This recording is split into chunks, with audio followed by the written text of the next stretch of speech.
So Gilmore Girls A in the Life was a revival that I think we didn't know we needed.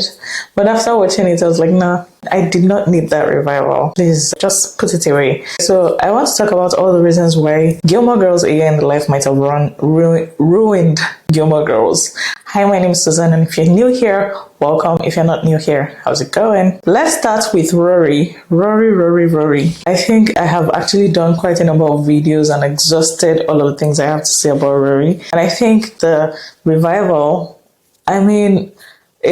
it did not portray Rory in a good light at all. In the original series, we see Rory as this ambitious girl. She was an overachiever. She had big dreams. She had her life all planned out. But here in this series, we're seeing someone that, quite frankly, is very dependent on a safety net. She's turning down a lot of decent opportunities. And before we even get into her love life, I want to dwell on this a little bit more. I think if we're being really real about this story, it's portrayed in a lot of ways to show us that things don't necessarily always turn out the way you think it would. The fact that you have all of these big plans does not mean that that's how it will pan out. Not to say that that's always the case, right? And it's not good to plan. I think that's saying about when you fail to plan.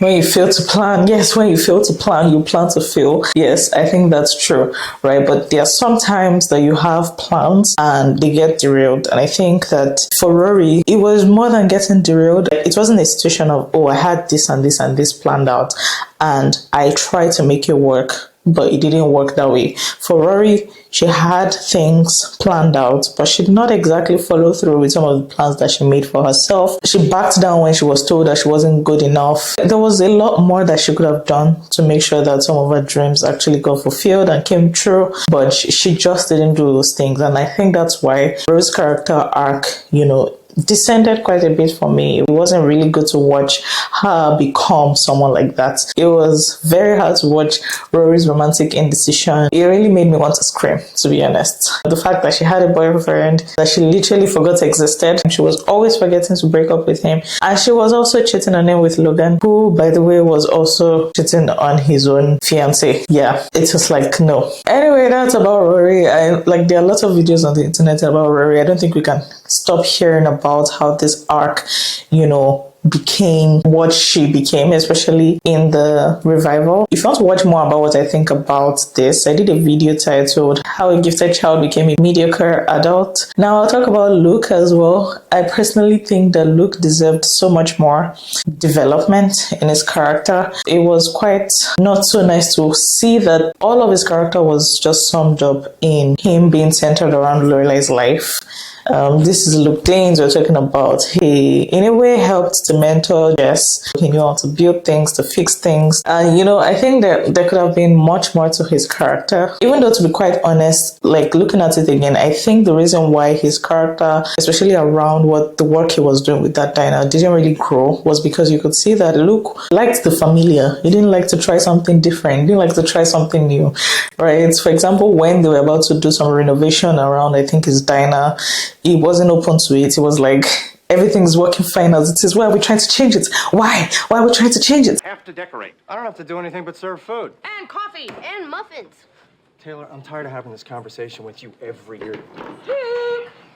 Okay, so Luke is someone that is not really open to new ideas and open to trying new stuff.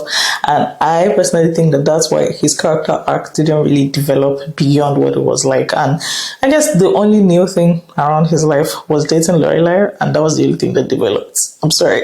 Well, the next thing I guess that ruined, maybe not ruined, but that kind of made the Year in the Life not as interesting as the original series was the musical. So, controversial opinion about this. I actually liked the musical. I think that it was quirky, it was weird, it was funny, but it was too long. It did not need to last as long as it did. For goodness sake, why are we seeing the musical pop up every 5 minutes on our screen?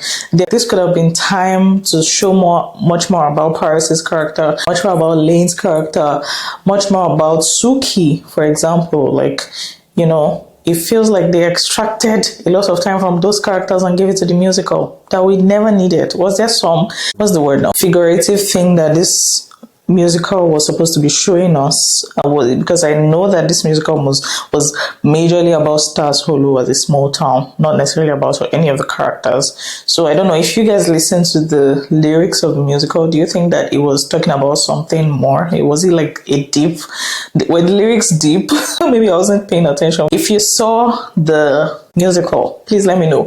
Do you think that there was something deeper to this musical, and why did it take so much of the screen time? Honestly, I don't know. The most annoying thing with this Year in Life revival was the last forwards, and I think this is probably the most annoying forwards in the history of forwards on TV, because why are we hearing at the end of this revival that lots of people had a lot of hope for, right, and had the potential to show a lot more, that Rory just drops the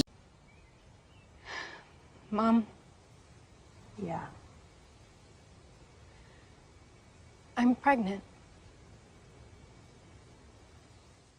no closure, nothing, no follow-up. We just literally see that on the screen, and we see Lorelai turn to look at her daughter, and basically, we are supposed to infer some kind of meaning from this. It's a full circle moment.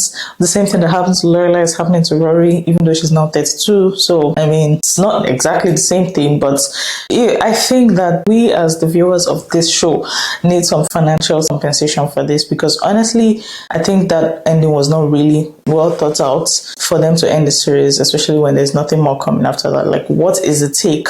What is the interpretation from this? I guess that was their intention. That was their funny little twisted intention, to make people guess what else is coming after, what could possibly come out of this, right? Anyway, what do you guys think of this revival? Was it a good visit to the past for you? Personally, one of the things I liked to see in this revival was Jess. I liked how Jess was now so different from how he was as a teenager. He was now more mature. He now was able to manage emotions well. Was a good communicator. The relationship between himself and Luke, oh my goodness, that was so good to see. He was now kind of looking out for Luke, which was so nice to see. It was so different from how his character in the original series. So yeah, that was, I guess, the higher point of the revival for me. The other things were just Logan, disappointing. Rory, disappointing. Lorelai and her trip to God knows where, going hiking, and she eventually did not do the hike. So I guess there was no lesson learned from that, because she came back and, I guess there was clarity all of a sudden because she saw the hills. Everything was just a lot of things were going on. I think the original series would have been a good place to end it, to be honest, especially considering the fact that none of the characters really had a very good development apart from a few people. So yeah, let me know what you guys think. Let me know in the comments. Don't forget to like and subscribe to this video if you enjoyed it. Thank you for watching, and I will see you in the next video. Bye.